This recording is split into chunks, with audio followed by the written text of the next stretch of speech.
بس تعرض لي اياها على عجاله، اول مره اني انا ايه ضربت المثل، خلصت بروحك كم سمه وما غيمت وياي المذكر علي زخ الثاني. عطش، علي نعم. زخ عطش ومنشف السبعه. نعم.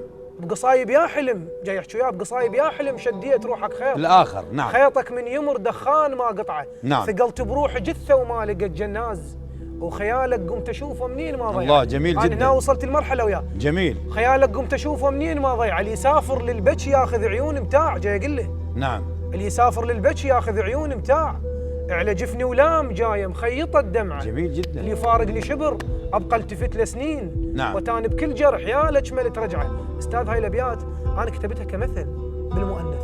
نعم. يكون المثل المؤنث يكون اوقع لو ضرب مثل المذكر، لكن هسه اذا تلاحظ بالقصائد الاساتذه اللي يسبقونه اذا يخاطب المذكر يخاطب المذكر، هو يقدر يقول بكل سهوله اشمك شمه المهضوم على المكتول. نعم.